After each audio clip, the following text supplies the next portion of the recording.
Hey guys, welcome to another lit video. Many of you asked for this, so here it is. Today I'll be showing 3 types of defense in a free kick situation to stop you from conceding goals. So stay tuned to these 3 tips I'll share with you, and at the end, I will also point out some common mistakes made by goalkeepers. I'll highlight where they're going wrong and how they are conceding goals.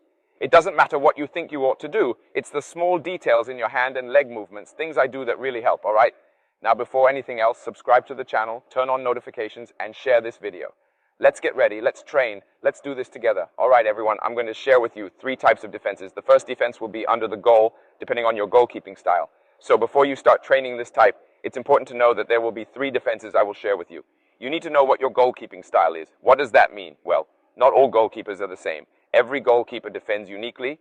Each has a different technique. Each has a different way of reacting. It's crucial to know your style, which doesn't mean you're any less efficient than another goalkeeper. It just means you have a distinct style.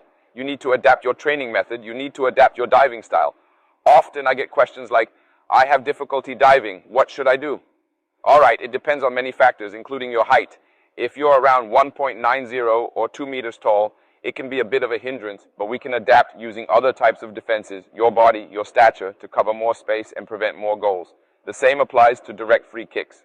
I can't ask a short goalkeeper who is quick and agile with his hands, making fantastic saves, to come out far from the goal because he won't be able to do it and it would perturb his ability to react quickly. So, this is complicated. We need to be aware. On the other hand, if a goalkeeper is very tall, it doesn't make sense for him to stay near the goal if he doesn't have strong, quick reactions. He should use his body to cover the goal and should not stay right on the line during free kicks or he will concede goals. Even if you are quite tall, you would only be able to save the shots fired straight at you. If you stay on the goal line, the opponent will try to shoot to the corners. My point is, if you don't have good reactions, you will concede goals.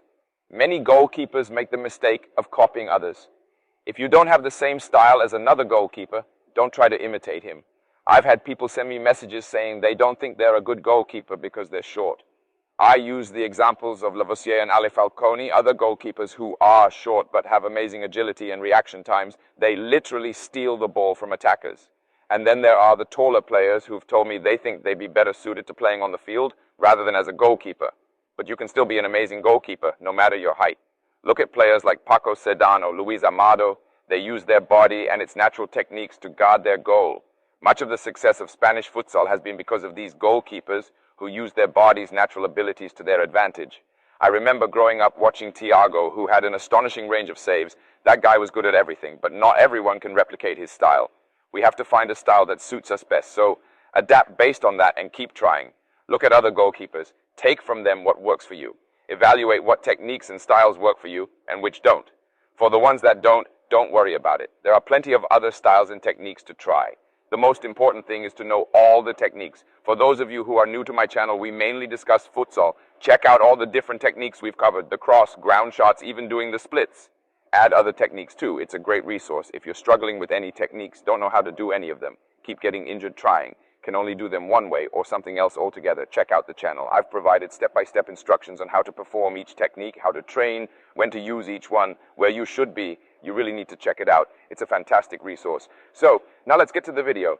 The first tip for goalkeepers wanting to improve their defense is, if you're a keeper who has excellent reaction times, stay under the goal. If you're confident in being able to stop a shot from 10 meters away, why bother coming out? Just stay under the goal, take one step forward, and chill.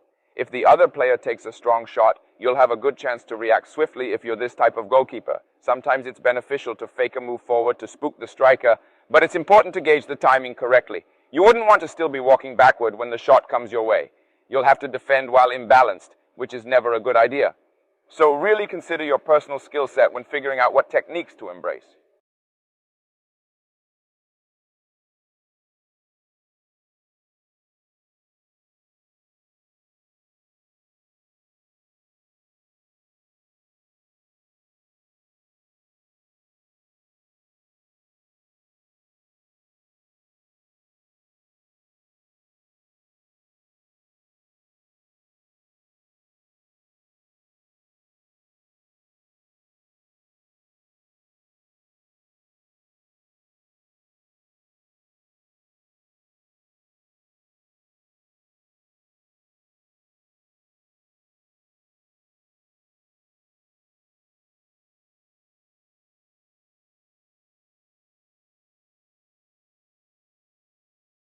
So you got to defend while being off balance. Yeah, sometimes goalkeepers mess up on that. Want to threaten up there, then when the guy is shooting, the goalkeeper is walking backward, and that's when they lose their balance. I threatened, went back, and positioned myself in this spot. Now, you guys can see the goal better. Can you see it from there? That way you can have a better view of the goal, because I'll be inside the goal, but I'm a goalkeeper with good reflexes. The one who stays inside the goal has to be a goalkeeper with good reaction, already got the ball in their hands. Boom, boom with their feet. Awesome. That's the kind of goalkeeper that should be here. All right? So that's the first tip. Keep an eye on it. Position yourself. Do a little feint. Go back and position yourself here, but actively. The goalkeeper here has to be active. I can't just stand here, make a cross, and be motionless. I'd take a hit in the corners. Can't defend there. All right? Second tip and second defense I recommend for goalkeepers are, if you're also a reactive keeper, but at the same time you can cover more space, like a slightly larger goalkeeper, I suggest you stand halfway here. Bam! In this position, covering more space and reducing your reaction time just a bit. Here it gets a little more reactive. But still, I make the guy have to curl the ball. Because if he shoots it strong here, it'll hit me, right? Here, he just has to curl it, but strong. At the same time, he can shoot a powerful cross, can shoot here. And me, the goalkeeper who's here, has to work on reaction too, all right? Same tip. Either I come from behind, the guy comes, and I walk, or I threatened, stopped halfway. Then he has to know what he'll do, whether he's going to shoot strong or curl it. And I'll have the reaction, or I start from up there. He shot. I took 2-3 steps back, and from this position here, I already got it. Why should I come from behind or from up front? I need to make it difficult for the guy shooting. Got it? I can't let the guy shoot. Look at the goalkeeper. Oh, he's coming out of the goal. I'll just curl it there, and that's it. Then when he's walking, I keep going out of the goal. I already know where he's going to shoot. Boom, goal. No, I need to make it difficult for him. Why make it difficult? Well, I'm coming from behind. What's the shooter thinking when they're about to shoot? Oh, the guy's behind the goal. I'll just hit a powerful cross here, all right? No problem. As soon as he starts walking to shoot, I walk with him. So at that moment when he's walking, he's already going to have to change. Dang, can't shoot. I'll have to change the curve. In that change, we can manage to get a ball out or a shot straight at the goalkeeper because he has to change his decision right there, all right? So these are the tips. Same thing, if I come from up there, he says, oh, I have to curl it here. It's not that he's going to change here to the back. He says, man, I can't curl it. The goalkeeper will get it. I have to shoot strong. He'll shoot strong right at you, all right? That's the second one, so keep an eye on it. The third one, what is it? Man, the third one I use with the guys out there. I tell them, I'm crazy about this distance here. Look, this one, love to take shots, man. You got to shoot. So let's go. It's not just about coming out here in front, all right? People say, hey, Philo, I just come out like this, all the way up, all right? Piece of cake. What's this style of defense? Man, coming out, I use the cross a lot. Got it? Cross it because I can also catch, try the reaction work. Some goalkeepers get here, start to arrive, stop, and open up a split here too, all right? Got to be alert to that. All right, let's go. What do? Philo. Philo starts in the middle, all right? I many times start from here. The guy's there, the goalkeeper, the guy's coming to shoot. I'm in this little position here. They set up the shot. I walk and stop here, all right? So from the moment I reach this distance, what do? All right? First thing, I don't set myself up in a cross waiting for the guy to shoot. Why don't I set myself up like that, Philo? Because by doing this before they shoot, I'm already showing the spaces they have available. They'll think, oh, I can shoot here, I can shoot here, I can shoot here, I can shoot here, all right? Another thing, got to know if they're right-footed or left-footed. Because if they're right-footed, I'm doing the cross to my left side. Got it? If they're left-footed, I'm doing the cross the other way, where my chest, this side here, is covering their open curl shot here. Got to cover here. This part, all right? And my hand on the cross from this side. Got it? So there, always suggest what? It's knowing whether you'll come from behind or if you'll stay up here. Got it? Man, staying up here for the guy is cool too, because you're putting a lot of pressure on the guy who's going to shoot. The guy who's shooting has so much pressure, man, doesn't know what to do, will already think, gotta curl it, gotta curl it. But then, what I suggest for you, don't stay in the posture, bam, just doing the cross. I like to get up here, and what do? I like to block with my hands, this angle up high where they want to shoot from up here, got it?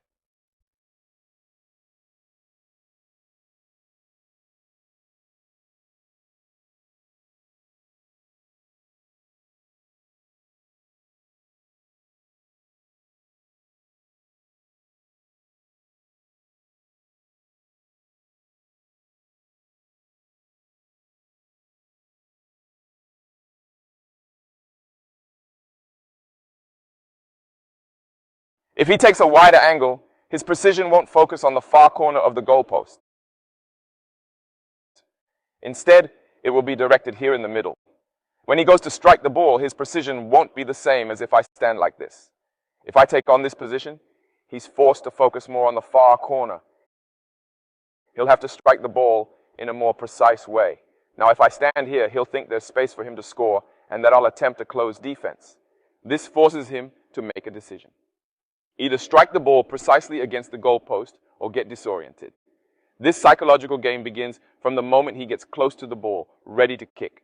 From this position, when he's about to kick, I spread out as much as I can to cover the goal. I then dive towards the crossbar, trying to close as much space here as possible. My aim is not to leave any gaps open. Where goalkeepers often make mistakes is here. They concede many goals from a cross shot. So, in order to successfully defend, I already position my hand on this side, ready to block the ball.